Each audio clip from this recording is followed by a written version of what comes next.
Welcome, lovelies, to the Ultimate Dance Business Podcast. My name is Deborah Laws, the dance business expert. My passion is to help you turn your passion into profit while guiding you to work less and earn more. I'm super excited to share interviews with you that I know will inspire and motivate you in your schools, as well as my solo shows where I shall be sharing some great tips and strategies. So if you love the show, please do remember to review, subscribe, and share it with your fellow dance boss friends. So let's get stuck into the business of dance. Hi, everybody. I wanted to talk to you today about exiting your business.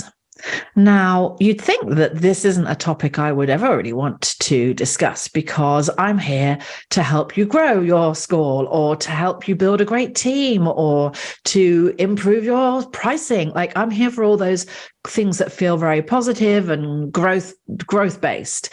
But actually, there's another aspect of what some of you may be wanting to work on right now, which may be, how do I build a business and a dance school that will allow me to not necessarily be involved in it as much or at all, or that will allow me to retire?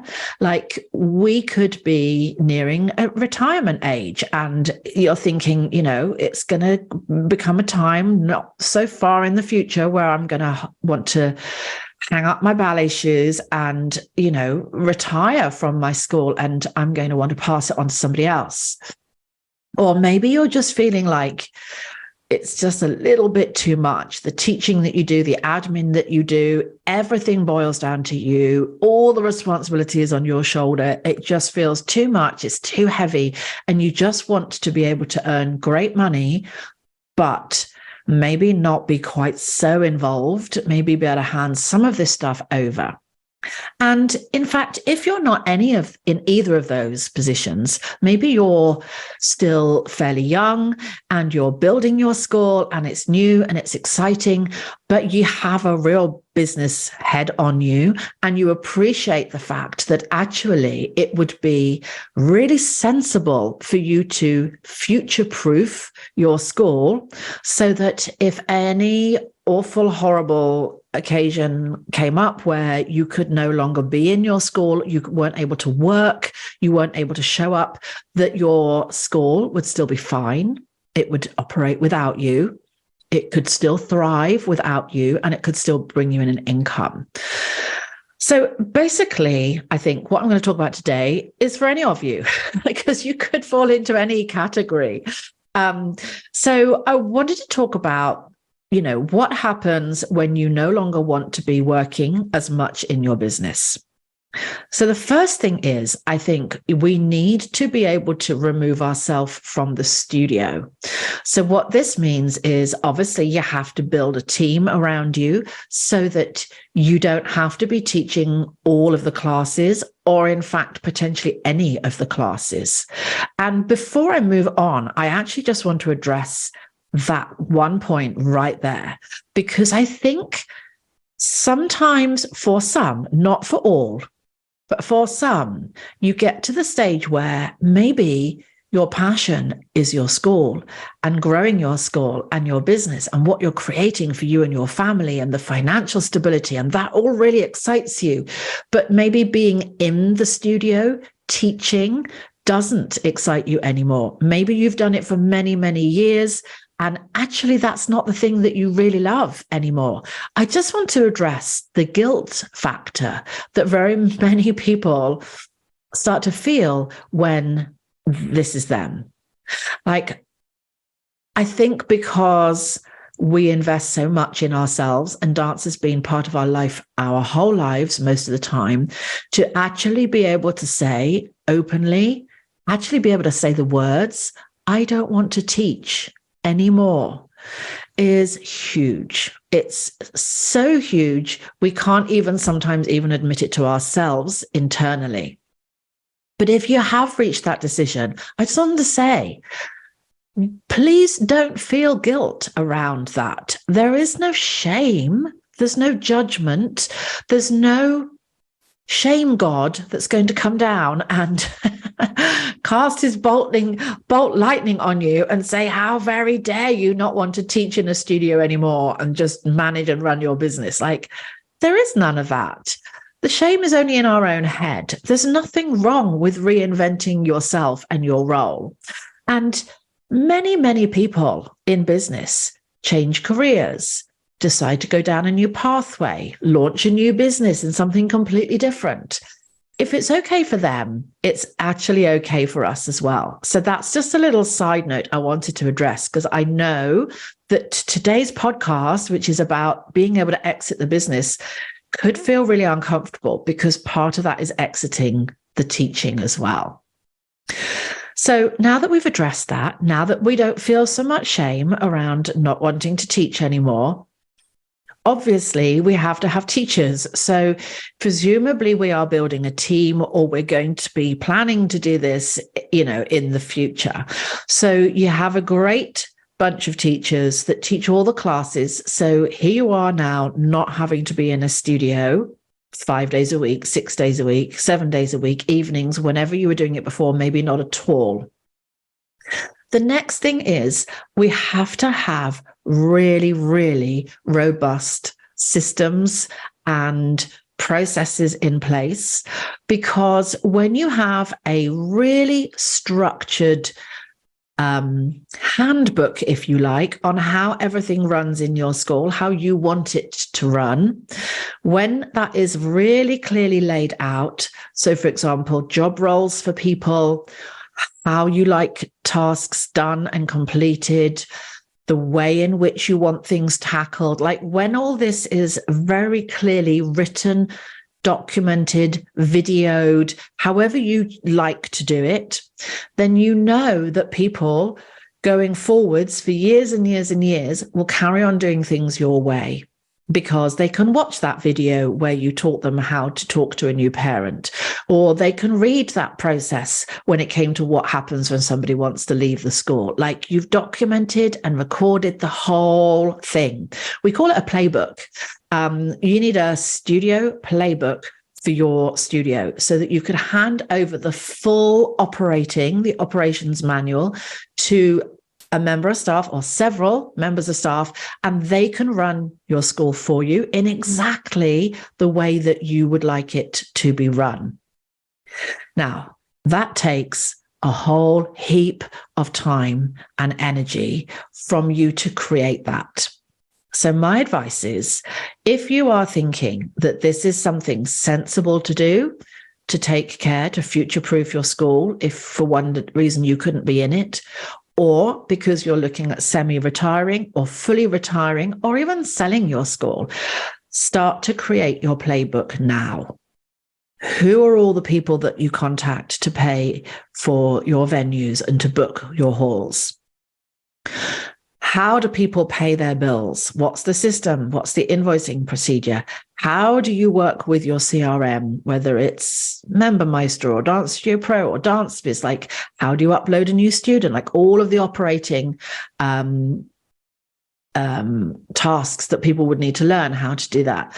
What's your ethos? What are your values? What's your mission statement? Like, every single thing, your website login details, your social media login details, your branding, how often you post on social media, like every single thing. And there is a lot that you have created over the years.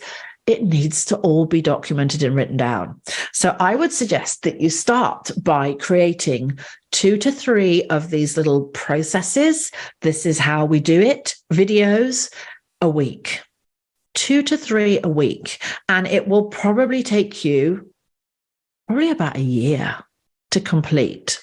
Maybe even more if you're not doing 2 to 3 a week. It might take you a couple of years to do this. But eventually you will have the ability to hand over the running of your baby to somebody else if you wanted to. So I thought I would just share with you guys today the planners that I have produced for dance school owners, because these are flying out of Amazon like hotcakes. And if you don't have yours yet, then all you have to do is pop to Amazon and type into the search Deborah Laws, and all 3 books will come up. So the ultimate dance business planner I designed for you so that you had a little bit of a Deborah on your desktop. The planners are full of business training, tips, motivational quotes, things to do at the start of the month, things to do at the end of the month, ways in which you can plan out your marketing and your retention, and they are selling all over the world. So go to Amazon, grab your #1 best-selling Ultimate Dance Business Planner, and enjoy mapping out the growth for your studio. Now, the next thing you need to look at doing is building that person that's going to be the great leader, the vice principal. Initially, it could start, if you've got several members of staff, it could start that somebody becomes your head of musical theatre or your head of ballet, for example. And then, if they turn out to be great in that role and they're good little leaders and they're really organized and you love them in that role, maybe over a period of time, they move up and they become a vice principal. Like a few years ago, nobody had a vice principal. The word didn't even exist running a dance school. Now, lots and lots of people are having a VP. So, is there somebody that you could start to nurture? Is there somebody that you could start to bring in, start to give them little bits of responsibility here, there, and everywhere, so that you're starting to offload some of your responsibility onto someone else that can have responsibility in your school? Maybe even to the extent that parents know that they have to go to your VP for certain things rather than coming to you. So we need to start building the structure in not just that playbook, but in the people that are going to operate and keep your school running for you. So really start to think about whether you have somebody currently in your studio that would be great for this role, whether you already have that person, but maybe you need to keep going, give them some more, start to offload more, or maybe you've just got to start thinking about who that might look like in the future. Maybe you could start by creating a job role for that person. What would their tasks be? What would you love to give them initially when that person comes along, when the time is right for you? So starting to create the structure in your team so that they could take over your school for you.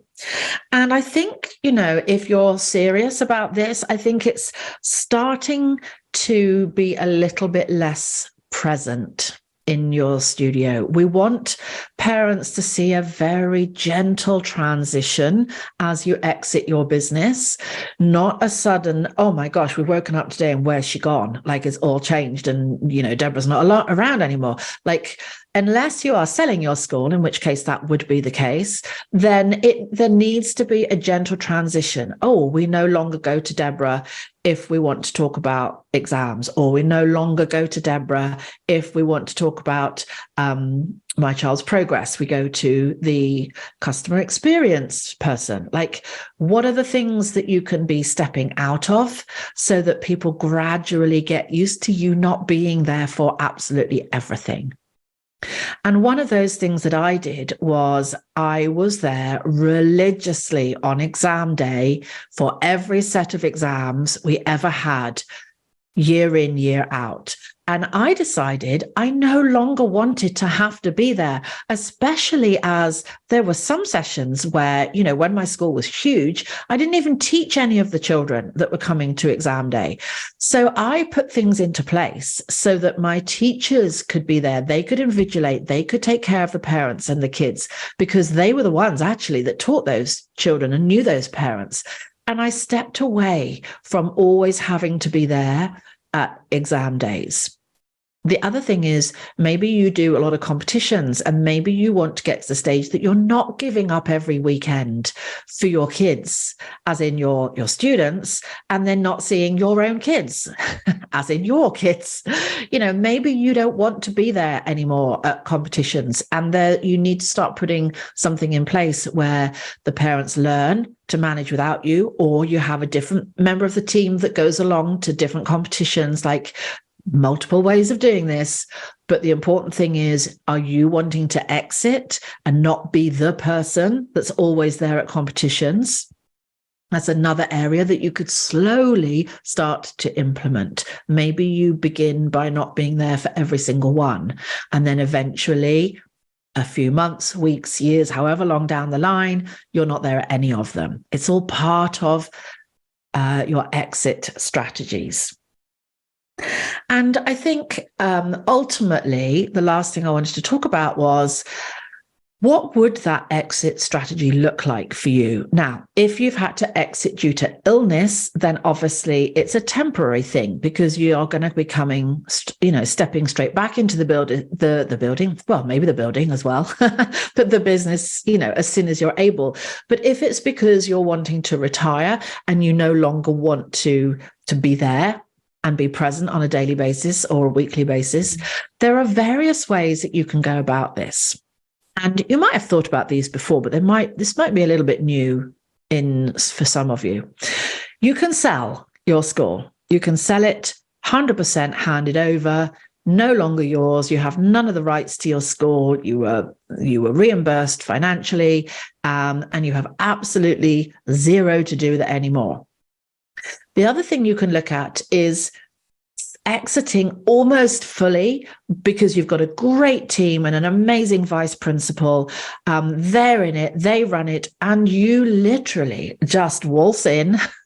I say that like we're divas, of course we're not, but you just come to the odd event, you just show up maybe to a prize giving to offer the prizes, or perhaps, you're there to watch one of the performances at your annual show. Maybe you literally you're still the owner, but you're not the principal. And so people see you rarely, they see you occasionally, and you're able to take part in the bits you want to take part in and not take part in anything else if you don't want to. That's another way of exiting your business. The last way is you could become a bit of a silent partner. So it could be that somebody takes over the running of your school. You have a principal in charge, and you have nothing to do with the school at all. In fact, for all intents and purposes, your students think that you've sold it. But you are still silently in the background, the business owner. So if something ever happened and, it didn't work out with your principal or somebody that's running your school, you could officially ask them to move on, and you could step back in, or you could put somebody in their place, and, the school is still yours, basically. And what you can do in this instance is you can pay your principal, the person that's running and in charge of your school, handsomely. And I say that because I think it's important that they feel like it's well worth it to them if your school continues to grow. And you just take a small percentage. So there's just like a 10 or 20% that you take of the profit from the school, and all the rest goes to the person that's running it. And it kind of becomes a little bit like just like a little retirement package. So every month you do zero to do with the school. You have nothing to do with it whatsoever. Even the choices are down to the person who's running it, but you just have a small income that you still pull from the business. So there's a few ideas there for you folks as to how you could go about exiting the business, but also, and more importantly, the things that you need to set up before that's even a possibility. And some of those things, as I said, especially with that playbook, could take a couple of years to put in place. Certainly takes years and years to build a great team so that you can exit. But, as I said, we're all at different places. This might be something that some of you are really keen to work towards because you want to exit your business in the next couple of months, the next year, or it may be that you're just future-proofing your school, for years and years and years to come, or in case something were to happen to you now, you just want to feel that safety net, I suppose, that your business would be okay. Now, I hope that's been a great episode for you today. In particular, I would love it if you could leave us a review or a rating, because that really helps me to be able to help more of you in terms of people finding us, in terms of the algorithms. So yeah, please do leave a little review for me if you loved today's episode. And I really look forward to coming to you again next month with some more business advice from the Ultimate Dance Business podcast. So I wanted to quickly tell you a little bit about Showtime Circus. This is run by my good friend Jess, who has created an incredible circus bolt-on franchise for your dance school. Because aerial and circus performance skills has become a really desirable skill set for choreographers and casting directors. And so Showtime Circus offers the opportunity to buy a franchise package, which will give you all of your necessary equipment, training from experienced staff, syllabus plans, ongoing support, and business support to launch your new franchise. It will really energize your school with increased revenue streams, new student opportunities, and of course, bring all the fun of the circus to your school. So do go and visit showtimecircus.co.uk to find out what the new buzz is around circus skills.